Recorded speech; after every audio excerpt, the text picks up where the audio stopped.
Good morning, ladies and gentlemen. Good morning. All right, let's go ahead and get going. We are going through an entire book of the Bible today. What? It's not that as many chapters as we did before. All right. Like 5 chapters. 10 chapters. So we are in the Old Testament still. We will be in the Old Testament through this whole school year, through the summer, and we should be ending about the time that summer ends and school starts. Probably around this time. About the time So, that is right. I did the math, and as long as we stay on track, we should be fine. Yay. That's No, including that's like, for- I ate my grandma. Say what? that's including like weeks in between or what? It includes a few weeks here and there, yeah. But we're gonna kind of plow through for the most part. Yeah. All right. So we're in Old Testament. We are still in the history section, just through the end of this star chart. Okay. Actually, just for this week and 2 more weeks. Then we'll be out of history. We'll be moving on. Okay. Today we are in the 10th history book, which is Ezra. And we are in lesson 1 and only of Ezra, Return and Renewal. Okay? What? Huzzah. Huzzah. Return and Renewal. Alright? I would like a volunteer to open us in prayer. Dear Lord, thank you that we could all be here and I hope have a safe drive here. I hope that the snow doesn't stay too long, and I hope that it doesn't cover the road because it's really annoying. That I hope we all pay attention and have a good business meeting and have a good ride home. In Jesus' name, amen. Amen. But we definitely want the snow to stick so we can celebrate Christmas for 3 months. You can still celebrate without the snow. No. We love Christmas. No. Okay. I promise you. So we are in Ezra, chapters 1 through 10, Return and Renewal. Next week we will be in Nehemiah. You remember the video that we watched on Thursday? Most people agree that Ezra and Nehemiah were originally one book together. In our Bibles, they are separate books. I'm counting them as separate books, but also like the same. Ezra. Okay, just like, 1st and 2nd Samuel are 2 separate books in our Bible, originally one book. I'm considering it the same way. We don't really know who wrote Ezra and Nehemiah. Why not Ezra? The best guess is that it was multiple authors, probably including the scribe Ezra, the governor Nehemiah, and then a 3rd anonymous person that kind of compiled everything, put in the narrative stuff. If you read through chapter 7, I think is when it starts. It goes from like 3rd person narrative, they did this, to 1st person, we did this, from Ezra's perspective. So most likely it was an anonymous person that wrote the narrative bits and then compiled like personal journal type things from Ezra and Nehemiah, maybe others. A lot of people think that it was the same author that wrote the Chronicles, referred to as the chronicler, was that anonymous person that put everything together. And that makes sense. It was written around the same time, after they came back, after they rebuilt the temple and the walls, and then it was written, compiled, along with the history of pre-exile kings that we read about in 1st and 2nd Chronicles. So that makes sense that it would be the same author doing the compiling part. Okay? Then, in a couple weeks, we are going to read another, pretty much standalone history book of Esther, and that actually fits in chronologically right in the middle of today. Okay, so I'll point out when that happens, but just know we're reading through it the way that it's arranged and organized in our modern Bible, not chronologically. I think we understand that by now. This is not arranged in the order that it happened or in the order that it was written, but more thematically. And so I'll point out where the story of Esther happens today. And then in a couple of weeks we will read about that.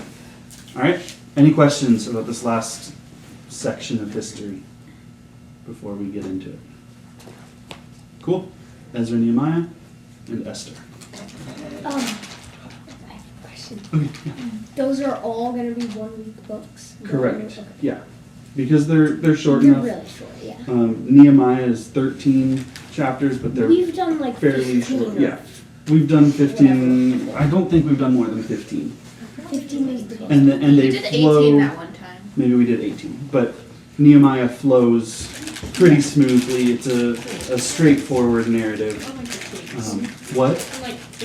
Unlike the Kings, it's very muddy. Or, Right, it's or like like molasses. the map with no pictures. Or the map with no pictures, yeah. All right.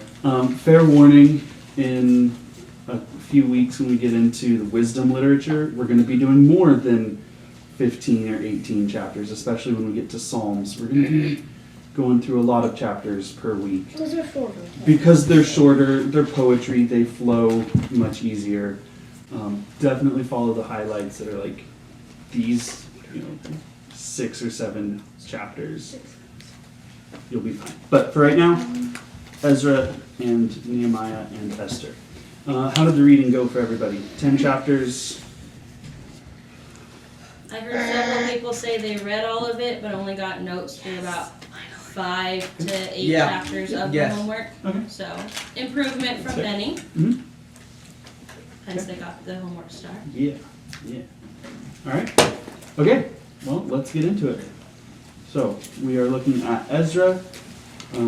We are going to break it into 2 sections. I think if you read through the kind of break spot, you will very plainly see that it is 2 distinct sections. It's kind of the before Ezra shows up and after Ezra shows up, right? I see Katie nodding. She's like, yeah, it is pretty obvious. So that's how we're going to divide it. So let's open up our Bibles and notebooks and get going, all right? So the first section was chapters 1 through 6. Who would like to start us off with a summary of chapter 1? Leah, all right. Okay. First of all, let's get a little bit of context before we get into the summary. So, a couple of weeks ago, we finished in 2nd Chronicles, and that ended with Jerusalem being captured by the Babylonians, and a bunch of people were just straight up killed, and then the leftovers were taken, most of them taken to Babylon.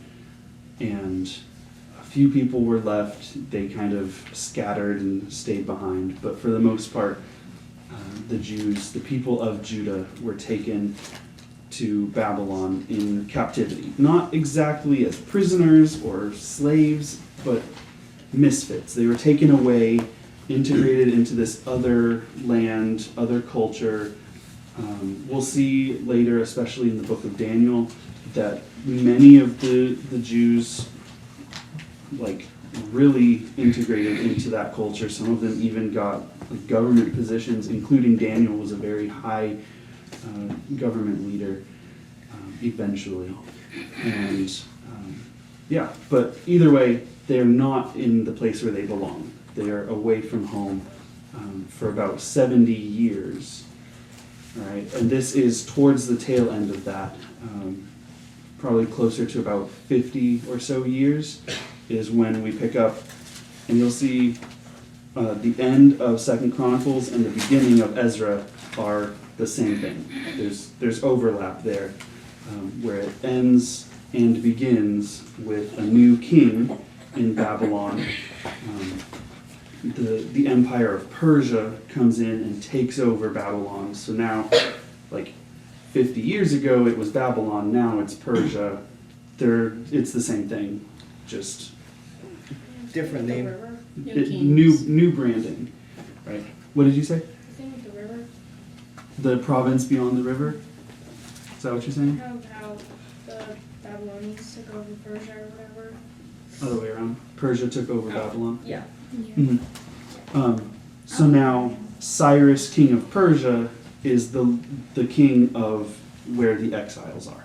Used to be Babylon. They're like Nebuchadnezzar, some other kings. Now it's Cyrus, the king of Persia, that took over Babylon. Okay, and he does what, Leah? At the end of 2 Chronicles and beginning of Ezra. So Cyrus, king of Persia, heard Jeremiah speak like the words of the Lord, Mhm. and then the word of the Lord stirred up Cyrus's heart, and so Cyrus let the people go back to Jerusalem for the purpose of rebuilding the temple of the Lord. And then Cyrus also got back all the vessels that were taken from the house of the Lord that King Nebuchadnezzar took, right? Mhm. And he gave them back to them, put them back in the house. Yeah, basically undoing what a predecessor of his had done, right? Nebuchadnezzar was the king that messed up a lot of stuff in Jerusalem and took it away, doing what God commanded, essentially. And now Cyrus, feeling the stirring of Yahweh, is undoing that. It's like, if you guys want to go back to rebuild your temple, go for it. Here's all the stuff that Nebuchadnezzar took. Here's gold and silver and stuff. Take it back, rebuild. Yeah. A lot of historians saw that Cyrus did that not just for the Jews. It was recorded in the Bible as happening for the Jews because they're the main characters, right? But there's other, outside of the Bible, historical documents where Cyrus basically said, any of the gods that are in captivity, your people can go back home and rebuild temples. So whether that was like Yahweh saying, let the people go back and rebuild their temple, or Cyrus just saying, any of the people who have major gods can go back to where their temple should be and rebuild it. Yeah, like I don't want their God to destroy me and my new empire. Go back and be happy. Both, Yahweh probably stirred his heart and then he kind of did a blanket statement. That makes sense. But either way, the Jews are allowed to go back home and rebuild their temple. Yeah. And it is also at this time that we hear less Israelite and more Jew, because it is the people of Judah. That's where that term comes from. So especially in the next couple of books, particularly in Esther, they are referred to as Jews, the people of Judah. Yeah. Were they called Jews like back in like kings and stuff? It was mostly Israelite or the people of Israel, and then it was like the people of Judah. Okay, so And the people of Israel when they split. Yeah. And now they're kind of all morphing. Yeah. And okay. really, the people of Israel, like the split northern kingdom, don't really exist anymore. They were taken and dispersed elsewhere. And here it's the people of Judah are allowed to return home. The people of Israel just kind of get absorbed and everywhere else. Yeah. So that's why you don't hear, like even today, you don't hear Israelite. You don't really hear Jew either. That after World War II, that kind of became not the right word to say. For modern people of Israel, it's now Israeli. But at this time, there's a shift from Israelite to Jew, which is the people of Judah, because that is politically and biologically who they are. Okay, all right. Chapter 2, one sentence summary of chapter 2. Who wants it? Anybody else? I'll give it to Leah. Go for it. Okay. One sentence. Good, because it only is one sentence right Awesome. here. Okay. What you got? The long list of names and numbers of the people who were in exile but now returning to Israel. Yeah. Check. Boom. Did anybody do the math and figure out how many people are in this returning party? I guess that Lucy would have done that. Yeah, Did you do the math? I Yeah, figured can it, Lucy but I do that? Katie? All of the people was 75,772. That may or may not be wrong if I put something in wrong. The priests are 4,289. The Levites are 139. Temple servants were 392. And then just more people is 50,549. Yeah. Okay. But you said the total Word was listed 64 off all tells the you. ones, or was that like That's just spread out. I didn't do it small.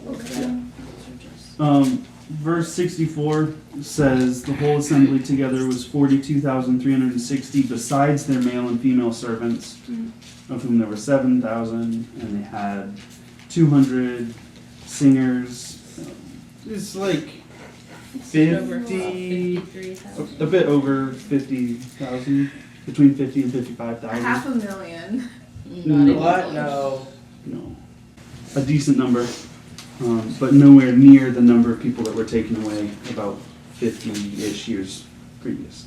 Okay, chapter 3. Is this just going to be Leah summarizing everything today? Yes. Katie got her hand up. Katie, does anybody else have it? I'm waiting. Katie, go for it. So they were just rebuilding the temple basically. So they rebuilt the altar and then they were rebuilding the temple. And then I think that they just like praise because they Yeah, they start this reconstruction project, and it looks like they started with the altar so that they could make sacrifices. Yep. Like, start with that. And then, eventually they, like, do the foundation, the basement, the floor of the temple that everything is going to be built on. And it's at that point that there's rejoicing. Like, we have started this project. We've done the first level. Huzzah. But do you have something to say? Yeah, Yeah, go they ahead. also did a lot of offerings, Mhm, they did. as written in the law of Moses. Mhm. Yeah, it's just. Oh, and then also they kept the Feast of Booths too. Mm-hmm. Was that in here, or was that a little bit later?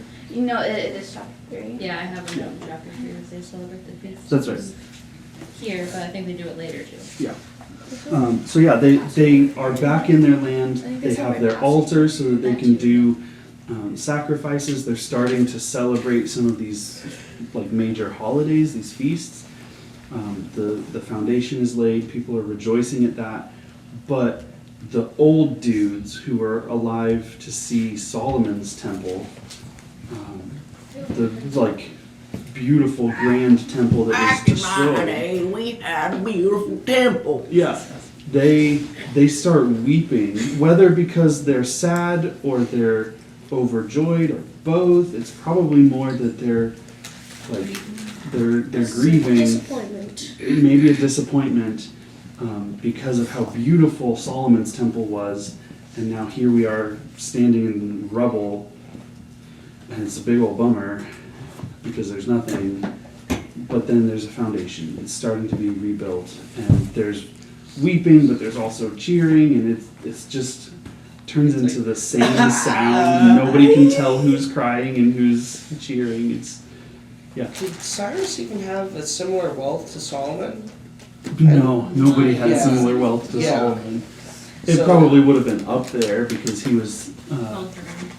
he was an emperor Yeah, essentially. he had a lot of, but like, He had a crazy big empire that spanned from India through like Iraq and Iran down even parts of Egypt. It's a very big empire, but I don't think it was near as wealthy as Solomon. right, and so he might not even have the resources to pull something off that And Solomon if did. he did, why would he give it to this one little county over here for their god? Because God said so. Versus Solomon, like Solomon had all the wealth and the kingdom and the wisdom and The Lord on his the side. Lord on his side, and Yeah. wanted to like show off the splendor of God. versus Cyrus is like, you're one of my many, states over here. You can have, here's a handful of money, and it's like a ton of gold, but it's a handful of money, to rebuild your little Pocket change. temple. Yeah. Yeah, it's his pocket change. Maybe. All right. Be really big though. So let's move into chapter 4. I think I'm going to summarize chapter 4 because I struggled with chapter 4. I had to consult multiple commentaries and study Bibles, and I finally think I figured it out because the math wasn't mathing, and it was confusing to me. I just read through it, and I was like, oh yeah, that makes sense. And then I got to later parts of the book, and I was like, wait a second. So I had to backtrack. So, in chapter 4, it starts out with the, not exactly enemies, but like the people who are vaguely antagonistic to Judah coming in, and these are people who were most likely people of Israel and Judah who were left behind during the exile and like intermingled and were kind of absorbed into the other cultures of the Israel-Judah area.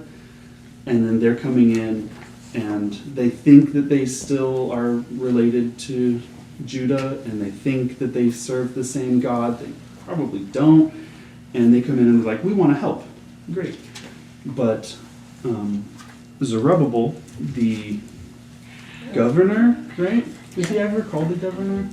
Anyway, the dude that's in charge of this construction party right now says, no, you are not one of us. You do not have any part here. We don't want your help. And they are offended by that, and they start discouraging the people, and they become a problem for the next about 100 years. Wait, how do you know that? Where does it say that? Let me tell you. Verse 4 of chapter 4. Then the people of the land discouraged the people of Judah and made them afraid to build, and bribed counselors against them to frustrate their purpose. So they're being antagonistic and trying to keep them from building. All the days of Cyrus, king of Persia, even until the reign of Darius, king of Persia. And in the reign of Ahasuerus, in the beginning of his reign, they wrote an accusation against the inhabitants of Judah and Jerusalem. And in the days of Artaxerxes, these antagonist dudes wrote a letter and sent it to the king Artaxerxes. Okay, let's count the kings of Persia. All the days of Cyrus, king of Persia. Uno. Even until the reign of Darius, king of Persia. In the reign of Ahasuerus, in the beginning of his reign, they wrote an accusation. In the days of Artaxerxes, they sent a letter. And then it picks up with the letter they sent to Artaxerxes. Artaxerxes sent a letter back. And then toward the end of that chapter in verse 23, when the copy of Artaxerxes' letter was read before them, they went to Jerusalem and by force and power made them to cease. Then the work on the house of God that is in Jerusalem stopped, and it ceased until the second year of the reign of Darius, king of Persia.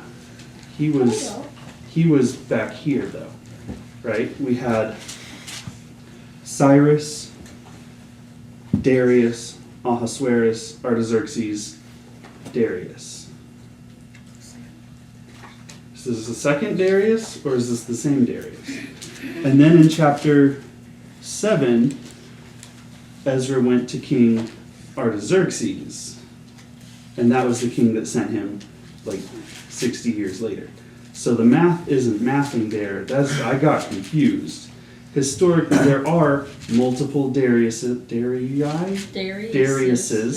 and multiple Artaxerxes, but they were before this and after this, right? Daniel has a king Darius that is shortly after Nebuchadnezzar, and then And then King Cyrus of Persia comes in. So there's a Darius much before, and then there's an Artaxerxes much after. Not during this time. So Darius is listed twice, and if we take this linearly, it doesn't make sense, and Artaxerxes doesn't make sense either. So, commentaries and study Bible said that verses 6 through 23. 6 through 23 are a parenthetical, like time jumping statement. Then it jumps back in verse 24 back to the current time that the other events are happening. Okay? So, remember that this was written during or slightly after the time that Ezra and Nehemiah were on the scene, which is about 60 to 70 years later, and it was written looking back. Okay? So, if you were to write about something that happened in World War II that affected history up until the time that you are living, you would be able to put a little parenthetical statement and say, even till today, there are things that are happening that were started in World War II. Right? Okay, I'm going to use words that aren't culturally appropriate. Even till today, there are Nazis in 2025. Right? Okay, now you read that, and you're like, wait, now we're suddenly talking about 2025? But we were in the 1940s. How did we get to there? It's because the writer is from 2025, writing about this 1940s section of history, but they have access to knowledge of 1940s through 2020s. Does that make sense? Mm-hmm. Okay, that's what's happening here. So they're writing from which king? Artaxerxes. He's writing from the time of Artaxerxes. Maybe a little past then, but around the time of Artaxerxes. And he's going back and saying, it started during the time of King Cyrus, that these guys were being antagonistic to us. It continued when King Darius was king, a little bit later. It continued when King Ahasuerus was king. It continued even till today when Artaxerxes is king. And even today, or in the last couple of months, they wrote a letter to King Artaxerxes asking the king to make us stop. And the king even sent a letter back telling us that we needed to stop. And so we stopped. But also 100 years ago, during the reign of King Cyrus, Zerubbabel stopped working as well for a while. And then in chapter 5, Zerubbabel and the guys, and in his time, about 70 years ago, wrote a letter to the current King Darius. Does this make sense? So it skips forward and then goes back to where we were at. Okay? The Bible So, is good. yeah. Again, it's not written chronologically. It jumps around a bit. So the letter to Artaxerxes happens chronologically, like at the end of this book-ish. But it's included here to see this is not a new problem. It's been happening since the time of Zerubbabel through today. They even last week wrote a letter and made us stop. Now let's go back. Zerubbabel was forced to stop for a time. And then we pick back up at the end of chapter 4, which bleeds into chapter 5. Then the work on the house of God that is in Jerusalem stopped, and it ceased until the 2nd year of the reign of Darius, king of Persia. Okay, so now we're back to Zerubbabel during King Cyrus, now King Darius, and then chapter 5. Okay? Who wants to take chapter 5? I kind of summarized it already. Some of the antagonists came in and they were like, why are you building this temple? Who gives you the right to do that? I'm going to tattle on you to the king. And they send a letter to King Darius now saying, essentially, these guys are building and I don't like it. But like they also said that maybe King Cyrus, the king that came before you, said that they could. Can you just double check your records and make sure that they're not just making that up? And Darius is like, sure. And has his people check the records, and sure enough, only about 15 years ago, King Cyrus decreed that they needed to build the temple. Not just, yeah, you can do what you want, but like, you need to build the temple. And so a letter was sent back from Darius to these guys saying, let them build their temple. And in fact, you get to pay them now to help them build. And that's into chapter 6. Is Darius saying, you guys, the like antagonistic people who are discouraging them, get to pay a tax, and that tax will help them build their temple now. Congratulations, that's what you get for tattling. You get to now pay for them to build. Huzzah. Right. And then what did the And then, yeah, Jews someone do after? give me the last half of chapter 6. Oh, Katie said it earlier? Yeah. And I think Leah maybe said it as well. Go ahead. So they finish the temple, and then they dedicate it, and then they offer, and then they celebrate Passover. Yeah. Did you have anything else to say there? Okay. Yeah, the temple is finished. Okay? In the 6th year of the reign of Darius the king. Okay, that is about 515 BC. Okay? Just to put it into historical context. 520. There's a little bit of debate exactly when. 515 plus or minus some. Yeah, yeah. All right. And if you historically look back, the fall and captivity of Judah and Jerusalem happened in 586. Someone do some math. 586 minus 515. 86 minus 15. 73. And then round to the nearest 0. Sorry, my math Wait, is not how do you? What? 70? Yeah, rounding to the nearest 10.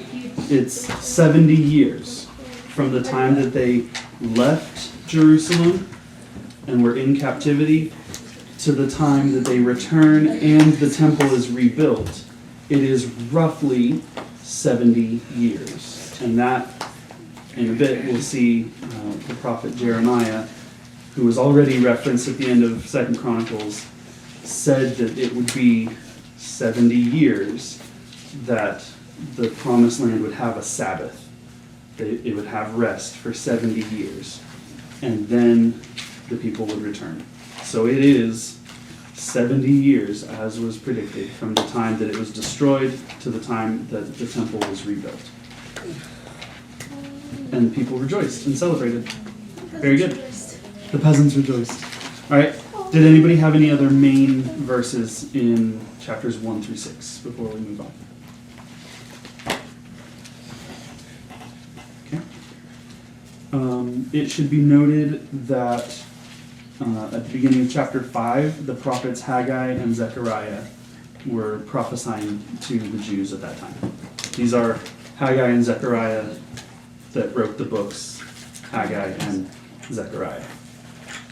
Okay. Just to give context for when we get to those prophets later on, we can look back at this and be like, oh, it was during the time that the temple was being rebuilt by Zerubbabel, etc. Yes? Are you going to mention something else Mm-hmm. right now? Mm-hmm. Okay. Yeah. All right. So if there's no other main verses, then going into the second section of chapters 7 through 10, there is a time jump of about 60 years. It's like 57 years, depending on who you talk to, about 60. And we skip from Darius being the king of Persia to Artaxerxes being the king of Persia. Now, the order that it went, starting with Cyrus, it went Cyrus, Then there was a little bit of time where there wasn't exactly a king, there was some fighting going on. But then Darius, about 8 years after Cyrus was done. Then Ahasuerus. Then Artaxerxes. Ahasuerus is also called Xerxes, but in ESV it's Ahasuerus. Is different translation of the same name? I don't really know.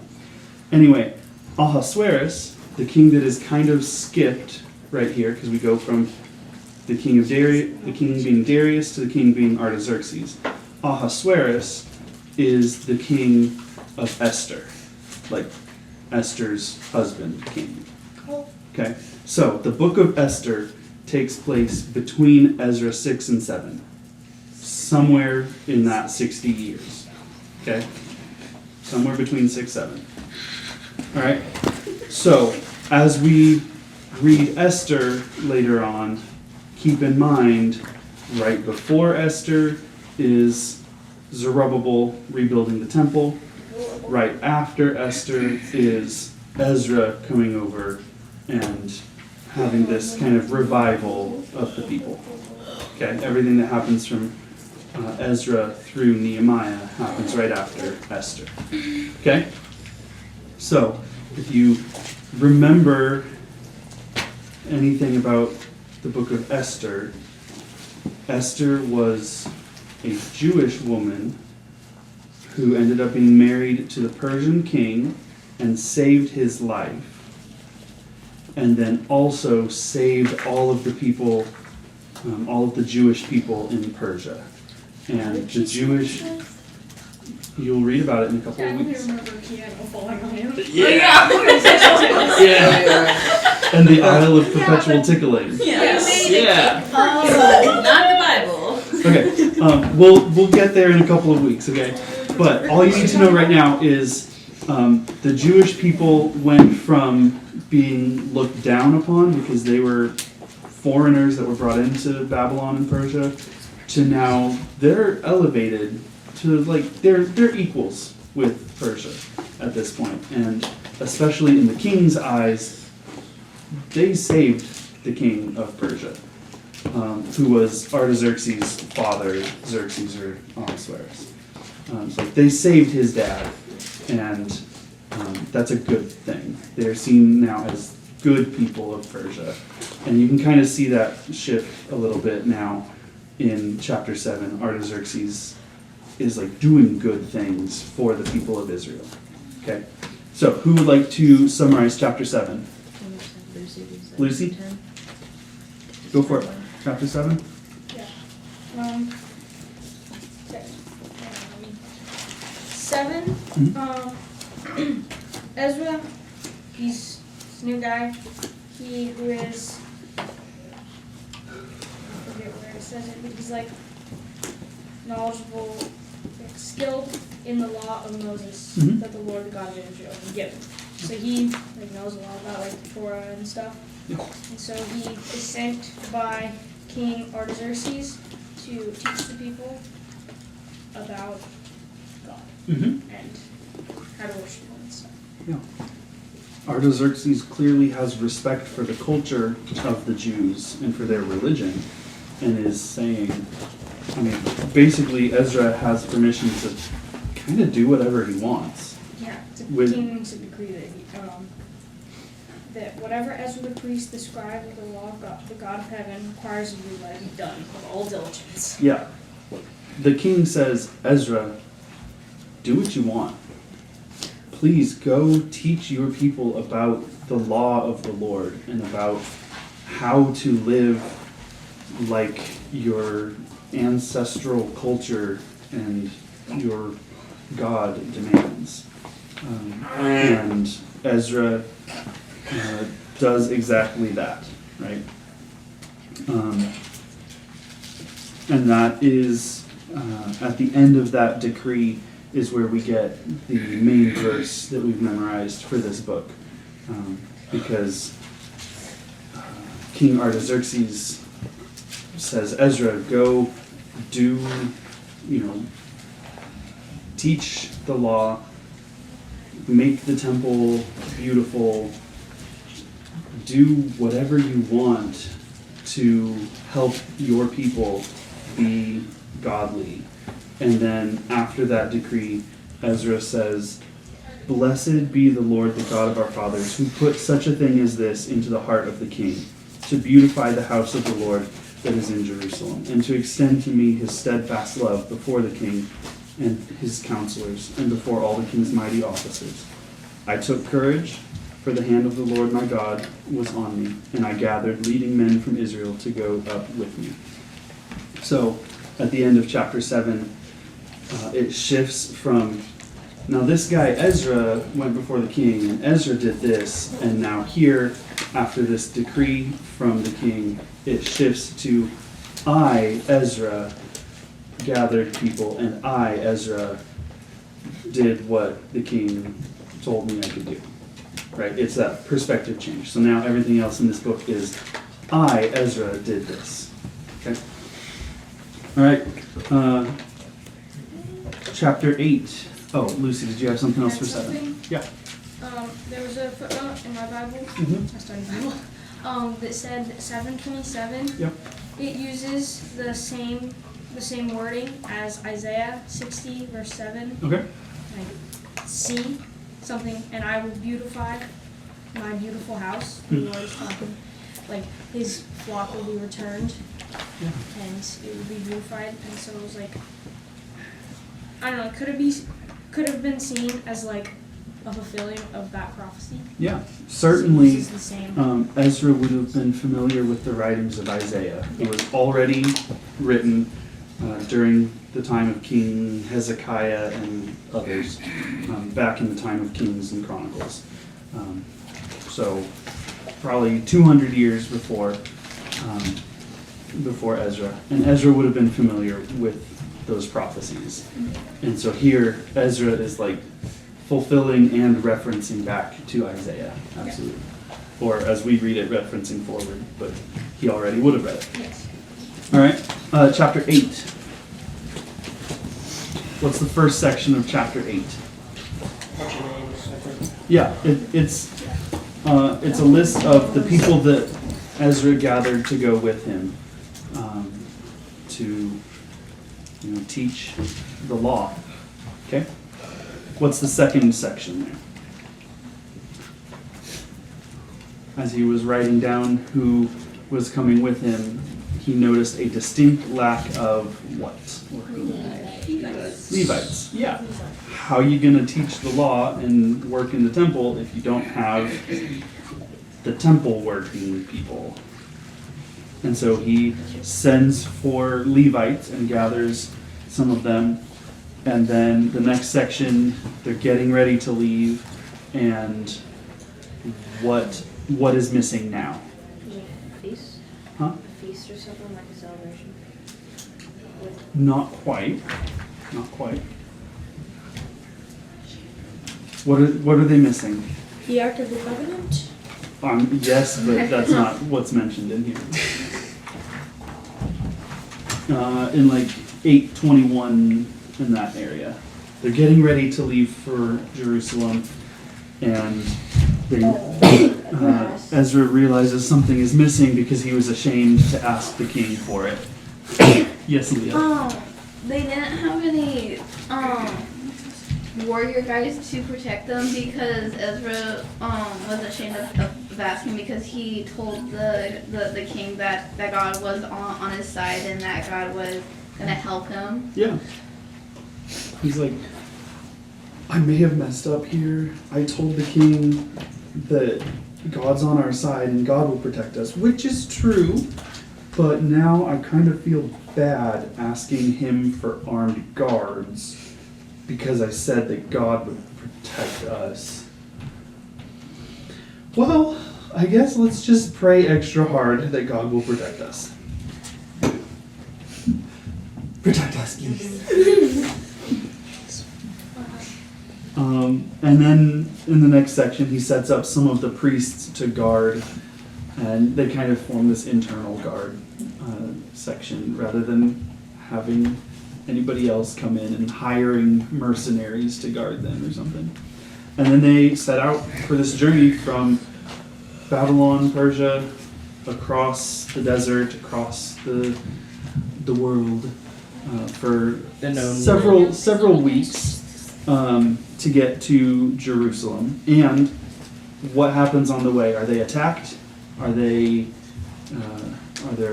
bands of marauders? And oops, we should have had armed protection. Can I guess? Yeah, go ahead. Which one sounds more crazy? They got attacked. They got attacked. Did they? They just No, I was just kidding. They actually. She knows who reads. They did not attack. Yeah. Whether or not they got attacked, they made it safe. It doesn't say that they did or did not. It says, he delivered us from the hand of the enemy and from ambushes on the way. Whether that's because there weren't any enemies or ambushes, or there were, but they got away, I don't know. One way or another, without an armed escort, they got to Jerusalem safely because they had the best armed escort that they could ever The need. arm of God. Yeah, boy. Shield of faith. All right.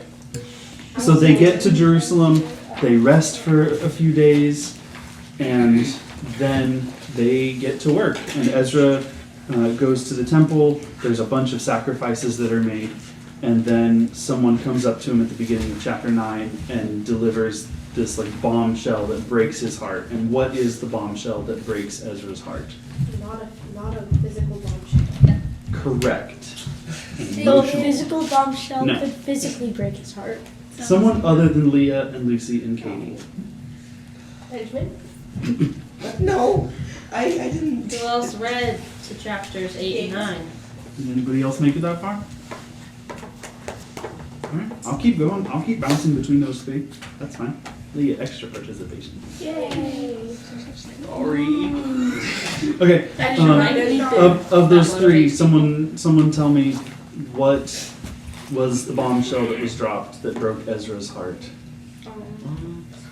The Israelite Jews, I guess, had been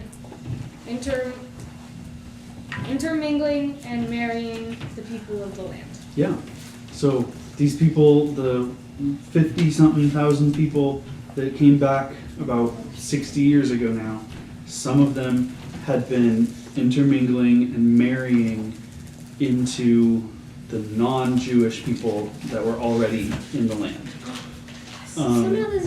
Is that a good thing or a bad thing, and why? Well, she said a bad thing because God said he has to, his people have to be pure. Yeah, yeah. You shall be holy, for I, the Lord your God, am holy. And part of that, like back in the law, and then it was followed up in the time of Joshua, was wipe out all of the people in the promised land and definitely don't marry them. Right? And they did the opposite. They didn't wipe everybody out, and then they did start marrying them. And then here, they come back to the land, and immediately some of them start marrying these people who may or may not have any sort of Jewish lineage. You know, some of the Jews were left behind in the land. But one way or another, they were not Jewish people. Right? As he said in the video, Yeah. Ezra was like, they're not the Canaanites, but they're just as bad. Yeah. They're gonna lead you astray just as Yeah, much. exactly. And he Alright. was really mad about it. And so, I'm going to summarize the rest of this. Ezra goes before the Lord and is like, oh my God, I am so embarrassed to even talk to you right now. Don't look at me. I'm a mess. We messed up. And it's like, Darn messed up. he rips his clothes, he's like pulling his hair out. Oh, He's literally like, me. he's upset and I remember embarrassed to come before God. And while he's praying to God, some of these other people, like everybody gathers around, and some of them come up with this brilliant idea. And so when Ezra comes out from praying to God, they're like, hey, we had an idea, hear us out. What if we divorced the people that we married? then there wouldn't be any problems, right? And Ezra's like, I haven't had food in a while. I'm very emotional. Sure, yeah, that's a brilliant idea. And goes with that thing that was suggested not by God, but by people.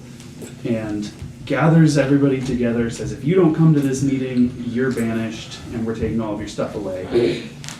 All the congregation of the Jews gather around on a rainy day to listen to this guy say, you gotta divorce your wives. And they're like, hey, it's really wet and rainy and we're just not in the mood for this right now. Can we go home and like form a committee and do it over the course of several months? And Ezra's like, whatever, just do it. And so that's what happens. They go back to their home, and over the next 3 months, they compile a list of 110 men who had married, 110 men who had married into the other cultures. And those men had to come before judges and whatnot, and there's a whole investigation to determine if in fact they were married to non-Jewish women. If so, how does that affect, like, if they have kids, that affects their inheritance, things like that. And then what kind of guilt offerings need to be offered to that. And that's all not written in here, but it's heavily implied based on the law, right, based on Leviticus. And yeah, it took them 3 months to figure that out. And then the book ends with a list of 110 men that had to divorce their wives. And a lot of them had kids too. And we're like, oh, great, cool. Did the kids go with the wives? Mm-hmm. Yeah. So they were divorced, and the wives got full custody of these kids that did not get the inheritance that was promised to them. Oh. And it's a real bummer, and that's how the book ends. Wait a minute, so what about if the husbands that divorce get remarried, so technically their first child with his new wife won't actually get the... No, the new wife's kid would get the inheritance because he would be a pure Jew. Yep. Oh. Yeah. But It's a real bummer. Alright, we're not going to talk about this because we kind of already did. Is how God was in control and even used worldly kings, right? We listed 4 different kings. Each of those are very important to the Jewish story. Cyrus gave a decree to leave exile and to go back and rebuild. The next king was Darius. He gave a decree to go back and rebuild. Ahasuerus, who wasn't in this story, literally saved all the Jews through Esther, saved all the Jews so that Artaxerxes could send them back with Ezra to teach and learn about God's law. So all 4 of these foreign, ungodly kings were used in very, very important ways to the Jewish story. Boom. God uses even the ungodly leaders of nations. Dear Lord, thank you so much for today. Thank you for your word. Thank you that you use people despite their shortcomings, despite their failures, despite the way we don't listen to you sometimes, despite the way we listen to other people instead of you. You still use us for your good and for the advancement of your perfect plan. And I just thank you so much that we each can be part of that. In Jesus' name, amen.